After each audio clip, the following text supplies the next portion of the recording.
में वो आजाद साहब नहीं बोल रहे थे, वो कांग्रेस बोल रही थी। वो आजाद साहब नहीं बोल रहे थे, हम कार्यकर्ता कांग्रेस के बोल रहे थे वो पार्लियामेंट में कि आजाद साहब ने क्या बोला। वो आजाद साहब को हम लोगों ने मैंडेट दिया, कांग्रेस ने मैंडेट दे दिया, एलओपी बना दिया और वो पार्लियामेंट में बैठ गए। अब हम ज्यादा पर्दे नहीं उठाएंगे क्योंकि उसमें भी बहुत, अगर हम वो पर्दे उठाएंगे तो बहुत कुछ हो जाता है। आज ये लोग कहते हैं कि ऐसे ए बी सी टीम है। यही लोग तो कल तक कहते थे कि अगर इसको वोट डालोगे ये ए टीम है, अगर इसको वोट डालोगे ये बी टीम है। आज ये किस टीम में, ये सी टीम में आ गई क्या में। लेकिन उसके बाद आजाद साहब ने क्या किया? क्या उस दिन के बाद आजाद साहब ने एक बार भी पार्लियामेंट में 370-35 की बात की? लेकिन राहुल गांधी थे, यहां आ गए हमारे ऑफिस में, उसने अपने तकरीर में कहा कि हम सूद समेत लौटा देंगे। राहुल जी ने यह कहा जो डर गया वो आजाद है। ठीक है, हम आजाद नहीं है, हम कांग्रेस ही है, हम कांग्रेस के सिपाही है, हम कोई बड़े लीडर नहीं है, हम कार्यकर्ता है। अस्सलामु अलैकुम नाजरीन, आज हम बात करते हैं कांग्रेस की।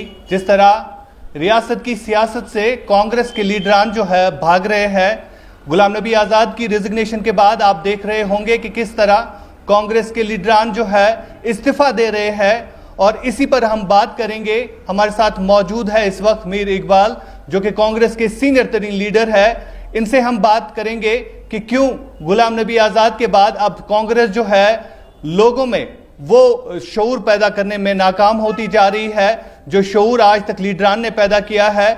कल की अगर हम इंटरव्यू की बात करें तो कल कांग्रेस के सीनियर तरीन लीडर जो रहे हैं ताज मोहिद्दीन, जिन्होंने 35 साल तक कांग्रेस में अपना रोल अदा किया है, कई बार मिनिस्टर रह चुके हैं, काबीना वजीर रह चुके हैं, उन्होंने भी कई सारे इल्जामात लगाए हैं। बात करेंगे मीर इकबाल से।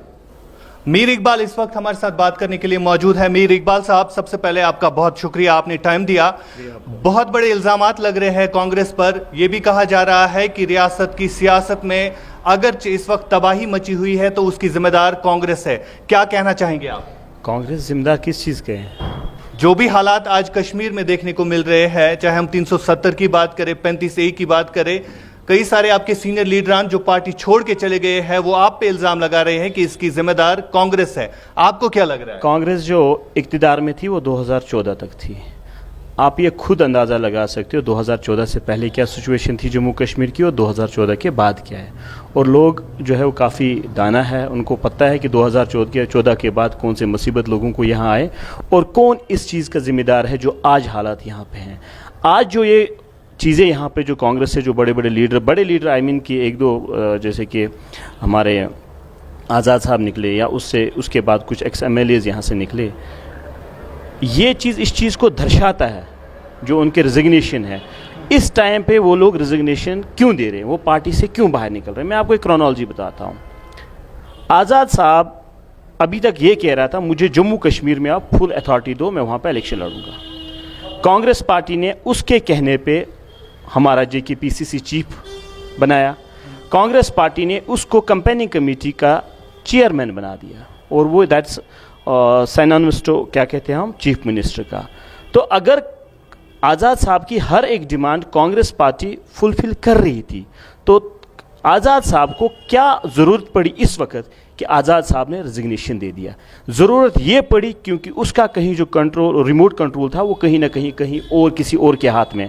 जब उस रिमोट कंट्रोल वाले को इस वक्त उसकी ज़रूरत जम्मू कश्मीर में पड़ी तो आज़ाद साहब ने एन मौके पर रिजिग्नेशन दे दिया। मैं आपको एक चीज़ कहता हूँ, आज़ाद साहब ने जो अपनी रिजिग्नेशन लेटर दी है, आप उसमें हर्फ देखिए वो क्या लिखते हैं। वो कहते हैं 2013 में राहुल जी ने एक ऑर्डिनेंस फाड़ दिया था। वो ऑर्डिनेंस क्या था लोगों को पता होना चाहिए था। That was about the criminalisation of politics. वो क्रिमिनल पॉलिटिशियनों को शील्ड करने के लिए इन्होंने बनाया था। आज जो राहुल गांधी उस वक्त he stood like a rock, उसने नो मैटर, उन्होंने वो ओपन मीडिया में काटा, उसने काटा, कहा कि नहीं, अगर मैं सियासत में हूं तो मैं क्रिमिनल्स को कभी सपोर्ट नहीं करूंगा। तो वो ऑर्डिनेंस था, उस पर आज़ाद साहब को आपत्ति है, क्यों जी इसने क्यों काटा वहां पे यार, वरना क्या क्रिमिनल्स को आप पार्लियामेंट में भेजते? जो कन्विक्ट एक बार होते थे उनको पार्लियामेंट में भेजा जाता था। मुझे बताओ उस ऑर्डिनेंस के बाद कौन क्रिमिनल आज तक पार्टी जो कन्विक्ट होकर कौन पार्लियामेंट या असेंबली में गया? That was regarding that. Azad साहब को आपत्ति थी तो उसके बाद वो राज्यसभा मेंबर बने। आज़ाद साहब को आपत्ति थे उसके बाद वो LOP बने। आज़ाद साहब को आपत्ति थी उसके बाद वो हाई जितनी भी टॉप कमिटीज कांग्रेस की थी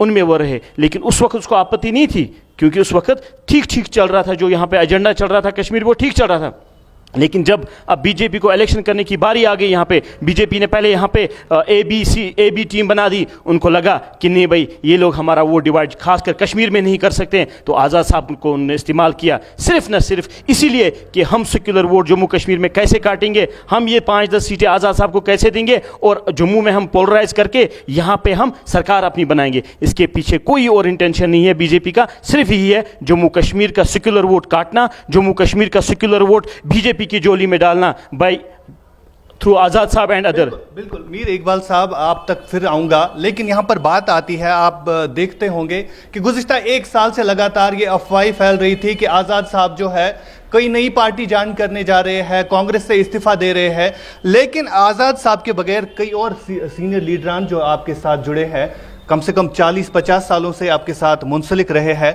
आज़ाद साहब के बाद जब हम ताज मोहिद्दीन की बात करते हैं या पीरज़ादा मोहम्मद सईद की बात करते हैं, तो उन्होंने अचानक इस्तीफे क्यों दिए? उनके साथ क्या हुआ? There is a difference between leader and politician. Don't call Azad साहब leader, don't call these people as a leader, they are the politicians.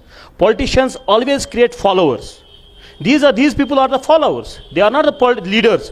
Leader creates leader, ठीक है। जो लीडर है वो कांग्रेस में टिकेंगे और जो फॉलोअर्स है, जो फर्क पसंद है, जो इंडिविजुअलिस्टिक लोग हैं, वो इस वक्त पार्टी छोड़ के जाएंगे क्योंकि उनको पता उनका मुफाद कहां पे है। ताज मोहिद्दीन के मुताबिक उनको कोई इज्जत नहीं दी जा रही थी, उनसे नहीं पूछे जा रहे थे, जितने भी रियासत के फैसले किए जा रहे थे उनको नहीं पूछा जा रहा था। आप किस तरह इस चीज को जवाब? मुझे नहीं पता ताज साहब ने किस कंटेक्स्ट में कहा, लेकिन मुझे जहां तक मालूम है जितनी इज्जत ताज साहब को थी, जितने रेस्पेक्टेबल वो थे, आपको पता है वो तो इस बार भी जो कमेटी बनी है डिसिप्लिनरी कमेटी का चीफ बनाया गया था। वो जितने भी एक्शन डिसिप्लिन में लेने थे वो तो ताज साहब को लेने थे। ताज साहब तो बड़े लीडर थे। ताज साहब, हम ये मानते थे कांग्रेस में, ताज साहब जो कहते थे वो पत्थर की लकीर थी कांग्रेस में। आज अचानक मुझे ये मालूम नहीं है ताज साहब को कैसे लग रहा कि उसको इज्जत नहीं थी। वो तो हमेशा हमारे सर आंखों पे थे। जो ताज साहब कहते थे उसमें कभी एक इंसिडेंस मुझे ये बताओ जब ताज साहब ने कोई बात कही होगी और ताज साहब को उस पर मतलब जो उसका पॉजिटिव रिस्पॉन्ड आगे से ना मिला हो। ताज साहब को तो हम कांग्रेस में किंग मेकर मांगते थे। बहरहाल ये तो आपकी बात रही, ताज साहब ने आप पर इल्ज़ाम लगाए और आप उनका जवाब दे रहे हैं। एक बड़ा इल्ज़ाम यहाँ पर लग रहा है आपकी पार्टी पर। कहा जा रहा है कि 370 के हवाले से जब भी रियासत के लीडरान बात करना चाहते थे तो उन पर कदगनें लगाई जाती थी। उनको कहा जा रहा था आप चुप रहे, 370 और 35A पे बात मत करें क्योंकि हमें हिंदुस्तान की मुख्तलिफ रियासतों में भी इलेक्शन लड़ने हैं। इस बात का बहुत अच्छा सवाल है, मैं आपसे बताता हूँ। जब 370 को और 35A को स्टेट को इनको हटा दिया गया यहाँ से, तो first leader was Rahul Gandhi जो जम्मू कश्मीर आए थे, उसको अलाउ नहीं किया गया। इंस्टीड ऑफ हिम आज़ाद साहब को भेजा कुछ सिलेक्टेड लोगों को यहाँ से मिलने के लिए। हमें तो नहीं मिलने दिया, आम लोगों को नहीं मिलने दिया। क्यों उस वक्त आज़ाद साहब को ही भेजा? अगर भेजा तो किसने भेजा उसको? दिल्ली सरकार ने ही तो भेजा। राहुल जी को क्यों नहीं भेजा? क्योंकि उनको पता था राहुल जी ये हक की बात करेगा, जो अंदर होता है वो यहां पे दिल्ली में ये कहेंगे पार्लियामेंट में। लेकिन उसके बाद आजाद साहब ने क्या किया? क्या उस दिन के बाद आजाद साहब ने एक बार भी पार्लियामेंट में 317 35 की बात की? लेकिन राहुल गांधी थे, यहां आ गए हमारे ऑफिस में, उसने अपने तकरीर में कहा कि हम सूद समेत लौटा देंगे, हम आएंगे तो हम। मैं आपको बताता हूं, इंटेंशंस क्लियर जो होते हैं ना, वो आपके मैनिफेस्टो से पता चलता है। आप देखो, मैं एक बार कहीं अजमेर जा रहा था, ये सुनने की बात है, तो आई मेट ए पर्सन, एक आदमी मेरे साथ ट्रेन में जा रहा था, तो उसने कहा कि मैं आरएसएस का हूँ। ये बात सुन लीजिए आप। तो मैंने कहा भाई आप बताओ ये आप जीतते कैसे हो इतना? कहा हम थोड़ी खुद जीतते हैं, हमें तो कांग्रेस जिताती है। मैंने कहा कैसे? उसने मोबाइल से अपना हमारा कांग्रेस का मैनिफेस्टो जम्मू कश्मीर का निकाला और उसमें क्या लिखा था? 370 को हम मजबूत करेंगे, 35A को हम मजबूत करेंगे, अब सपा को हम पीछे करेंगे, जहां पे वॉलेटाइल सिचुएशन है वहां पे लेंगे। कहा हमने तो अपना हमारा मैनिफेस्टो कौन सा? हम तो यही मैनिफेस्टो लेके दिल्ली में लोगों के पास गए थे। आज ये लोग कह रहे हैं कि कांग्रेस ने ऐसा किया। अरे आप लोगों को आया नहीं, आप लोगों को वो मैनिफेस्टो लोगों को दिखाना नहीं आ गया। आज ये लोग कहते हैं कि ऐसे ABC टीम है। यही लोग तो कल तक कहते थे कि अगर इसको वोट डालोगे ये A टीम है, अगर इसको वोट डालोगे ये B टीम है। आज ये किस टीम है? ये C टीम में आ गए क्या? आप मुझे बताओ। यही लोग कहते थे सिर्फ कांग्रेस एक वह जमात है जो बीजेपी के साथ नहीं मिल सकती है। आज कैसे किसी और? इनको क्या भरोसा? लोग कैसे भरोसा कर सकते? और दूसरी बात ये जो लोग कह रहे हैं ना कि कांग्रेस 370 पे, कांग्रेस का स्टैंड 370 पे क्लियर है। वो पार्लियामेंट में वो आजाद साहब नहीं बोल रहे थे, वो कांग्रेस बोल रही थी। वो आजाद साहब नहीं बोल रहे थे, हम कार्यकर्ता कांग्रेस के बोल रहे थे वो पार्लियामेंट में कि आजाद साहब ने क्या बोला। वो आजाद साहब को हम लोगों ने मैंडेट दिया, कांग्रेस ने मैंडेट दे दिया, LOP बना दिया और वो पार्लियामेंट में बैठ गए। अब हम ज्यादा पर्दे नहीं उठाएंगे, क्योंकि उसमें भी बहुत, अगर हम वो पर्दे उठाएंगे तो बहुत कुछ हो जाएगा। हम ऐसी बातें नहीं करना चाहते। ये लोग जो जाते इस वक्त जा रहे हैं, they are individualistic, they don't have any ideology. वो सिर्फ अपॉर्चुनिस्ट लोग इस वक्त कांग्रेस छोड़ के जा रहे थे। नो मैटर, हमें कोई तक इसमें नहीं होगा, क्योंकि हमें पता मोस्ट ऑफ देम नहीं जीतने वाले हैं, क्योंकि लोगों के सामने एक्सपोज कराने वाले हम उनको है। और हम क्या करेंगे, हम तो इंशाल्लाह इनको एक्सपोज करने के लिए हमेशा है। आप देखो आज फेसबुक पे लोग क्या कह रहे हैं, सोशल मीडिया पे क्या कह रहे हैं। आज लोग यही कह रहे हैं, दीज पीपल आर अपॉर्चुनिस्टिक। इनको कांग्रेस ने इतना दे दिया। ये लोग आजाद साहब क्या कहते हैं कि जी कांग्रेस ने गलत फैसले लिए। मैं उसकी बात को तायद करता हूं कि कांग्रेस ने गलत फैसले लिए। अगर कांग्रेस गलत फैसले नहीं लेता तो आजाद साहब का आज ये स्टेचर नहीं होता। बिल्कुल। तो अब बात करते हैं यहाँ पर ए टीम, बी टीम, सी टीम। ये तो आजकल सोशल मीडिया पर भी हम सुनते आ रहे हैं।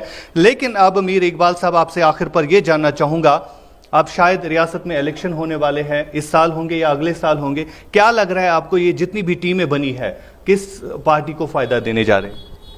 देखिए मैं आपको बताता हूं, कांग्रेस को, ये बीजेपी को? देखो ये फायदा जो इस वक्त एक कॉन्स्पिरेसी चल रही है, ये एक्चुअली बीजेपी को फायदा देने की बात है। देखो हमारे पास एक पिज्जा है, हम 5 बंदे हैं, हम 5 बंदे पिज्जा खाएंगे ना, 2 बंदे बाहर से फिर से आते, हो गए 7, ये 5 ही 7 में डिवाइड होगा। समझ आ गया? ये कश्मीर के वोट को, सेक्युलर वोट को डिवाइड करने की कोशिश की जा रही है।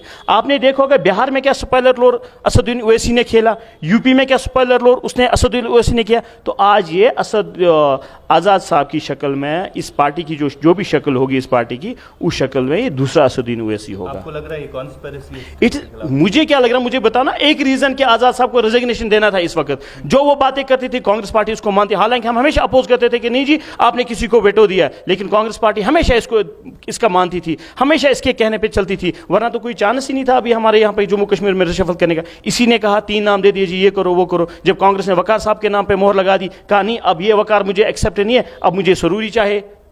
आखिरकार राहुल गांधी जी ने एक बयान दिया, आपने भी देखा होगा, सोशल मीडिया पर काफी ज्यादा वायरल है। राहुल गांधी जी का कहना था कि जिसको भी निकलना है वो निकले, हम नए नए चेहरे ला रहे हैं। तो कौन कौन से नए चेहरे? राहुल जी ने यह कहा जो डर गया वो आजाद है। ठीक है, हम आजाद नहीं है। अच्छा, हम कांग्रेस ही है, हम कांग्रेस के सिपाही है, हम कोई बड़े लीडर नहीं है, हम कार्यकर्ता है। हम ज़मीन से उठे हैं, हम ज़मीन पे लोगों के पास जाएंगे, हम लोगों को कांग्रेस पार्टी की आइडियोलॉजी से जोड़ेंगे। हम फॉलोअर्स क्रिएट नहीं करेंगे, वी विल क्रिएट लीडर्स। और वो लीडर्स होंगे जो इन लोगों को टक्कर देंगे। और याद रखना, जो हमारे लोग हैं इनके सामने इनकी जमानतें जब्त हो जाएंगी। बहुत बहुत शुक्रिया। तो नाज़रीन, ये थे मीर इकबाल साहब, जो कि कांग्रेस के सीनियर लीडर है। इनकी बातें आपने सुनी, इनकी राय आपने सुनी। इस इंटरव्यू को जरूर शेयर और फॉलो करिएगा। बहुत बहुत शुक्रिया।